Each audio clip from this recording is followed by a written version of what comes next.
Hi, Barely Sapient here. Today I'm going to be reviewing Nobara. It is a Fedora-based gaming distro. Performance-wise, Nobara did pretty well except for in one game. More on that later. Even though Nobara is based off of Fedora, it is not to be confused with a spin. It has nothing to do with, it's not an official Fedora project, if that makes sense. It is definitely a gaming distro. They offer 5 different versions. There's a custom Nobara themed version of KDE, so that's its desktop environment. There's also one for GNOME. There's a clean KDE as well. And then there's one for HTPCs that's optimized for that, and then one for the Steam handheld. So they got 5 versions for it. I went with the official with KDE for this review. The system tested is my AMD Ryzen 5 1600AF, a Radeon RX 460 for the GPU, which has 2 gigs of VRAM. It has 32 gigs of DDR4 memory, and I installed it on a 512 gigabyte NVMe SSD. Okay, for the install process, it's actually pretty straightforward. It's like many Fedora-based distros. It's quite similar. You're going to pick your language first. It doesn't have an extension list for languages for the install program. Looks like the only English is American for this. That's fine. I am in London, so I will pick that time zone.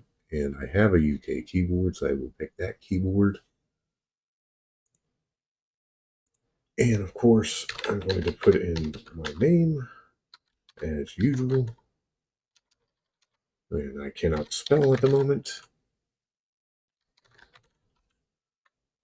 I don't care. I'm doing this on a virtual machine, so I'm not really going to be so choosy for a password here. Super secure password, I assure you. Now, I always set up a password because you should always set up a password to log onto your computer. This is virtual machine. I'm just going to delete afterwards anyway, so. Now for this, I'm just going to erase the disk and have it do its thing. As you can see with the partitions, it uses the boot partition, the root for installing the operating system in, and a swap. And you can also manually partition if you so desire. This is if you have multiple SSDs and want to install it in one or set up a dual boot or something like that. It'll give you more options. After you've picked whatever options you want to, including your language, keyboard, users, and partitions, you can go ahead and review what you are installing. Hit the install button and off to the races you are to install it and reboot your system. On your first reboot, and when you first boot into the operating system, you'll be greeted by the welcome screen, just like many other Linux distros. You'll notice that Nobara comes with Brave installed as its default browser. Well, that's kind of cool because Brave has some really strong features that you should take a look at. Most notably, it has really good ad blocking extensions already built into it. They're not even extensions at that point. Now, the Welcome app is going to show you some first steps. Where there's the important to do update your system packages and applications. You're going to want to do that once to make sure everything's up to date after your first install. You're going to want to install the media codec packages so that you can stream and do all that sort of stuff. If you have an older NVIDIA card and did not download the NVIDIA ISO, which you do have the option to do that from the site, right? For GTX 16 and RTX 20 series and higher and newer. If you have an older one, you're going to want to, if you didn't and you have an older NVIDIA GPU, you're going to want to use the driver manager to install NVIDIA drivers. Some of the optional steps. Yeah, installing Proton Plus is a good idea. Gives you the option to install in DaVinci Resolve, which is interesting. And then OBS, of course, is on the recommended editions, as long as with GPU screen recorder. Those are also pretty good. There's also the Caden Live Video Editor. There's a troubleshooting tab, and then there's a join the community tab, which is and also a couple of links for contributing to Nobara. Pretty standard stuff. The App Store, if you will, is called Flatpost on this distribution. And it's pretty functional. The only gripe I have about it is it does take a little while to open up, unfortunately. So not quite as snappy as other distros on this one. But this is definitely an area where you can install various different software that you could possibly need. Steam does come pre-installed, but you will have to use Flatpost to install Heroic Games Launcher. I did run into one really unusual bug. After one of the updates, for whatever reason, Nobara decided to switch the boot order in the BIOS away from itself. It switched to the Windows Boot Manager, which has a Windows 7 install on another SSD on this system, which was really odd because I hadn't booted Windows 7 on this for a little while. I'm trying to work on that one to get it fully working on this hardware, but some of the hardware is too new. It's the motherboard. But anyway, for whatever reason, it set that to the number one option to boot to instead of itself after I updated. Anyway, weird bug.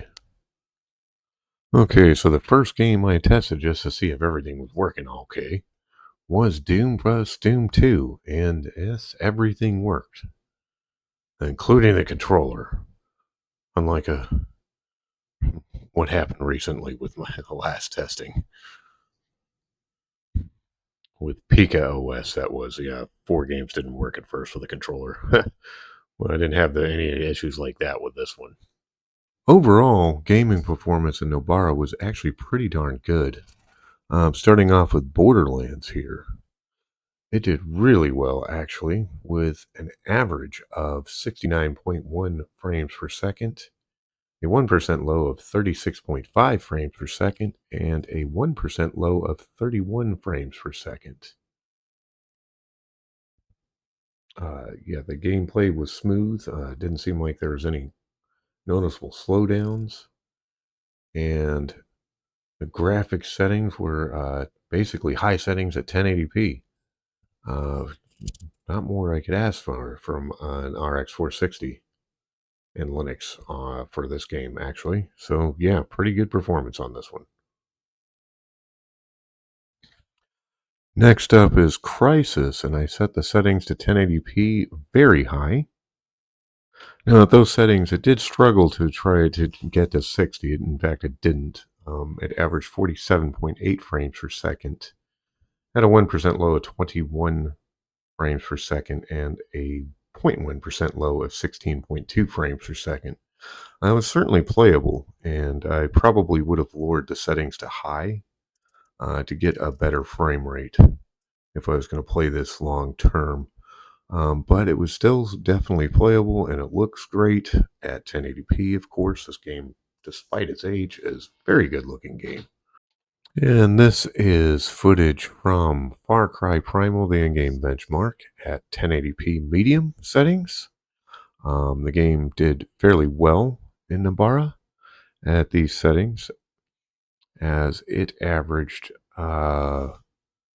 I think it was around 47. Let's see. Yeah, it was 46. My mistake. And had a minimum of 43 and a maximum of 54 frames per second on the in-game benchmark. Um, might want to lower either the resolution or the settings a little bit to get closer to 60, but this is a good showing for Nobara on this hardware. If something is wrong with a game in Linux, I've experienced mainly two different things when trying to open a game in Linux, in various Linux distros using various versions of Proton. Either on a certain version of Proton, the game just won't launch, or it might run a little bit slower than I think it should. Now, what happened with Grand Theft Auto 5 Enhanced on this hardware in Nobara was I ran it on Proton Experimental, and it was averaging, well, about 35 frames per second. I thought that was a bit low, especially since it ran, above 60 on Pika OS just about, a week ago or so. So I knew the hardware could do better. So I tried a different version of Proton. Naturally, I tried one of the glorious egg roll versions, Proton GE, the latest version, using Proton Plus. That was a mistake. That cut the frame rate pretty much to a third or half. It was less than 15 frames per second. It became a slideshow. It was bad. I then switched it to Proton 10.3 in Steam, which is one of the Protons available just natively in Steam on Linux. And that did the trick, as that fixed the frame rate issues completely, as it averaged 60.6 frames per second, at a 1% low of 44.3 frames per second, and a 0.1% low of 44.1 frames per second. And this is at 720p at the lowest settings for, and that's pretty good for GTA 5 Enhanced on an RX 460. It's not quite as good as Pika OS, but it's still pretty good. So far, Nobara is doing pretty well. On this hardware, Nobara had no problem running Halo Reach on Halo the Master Chief Collection, as it averaged 59.1 frames per second, had a 1% low of 45.8 frames per second, and 0.1% low of 45.2 frames per second. So pretty much a really solid, stable performance. Halo Reach was tested at the original graphics settings at 1080p.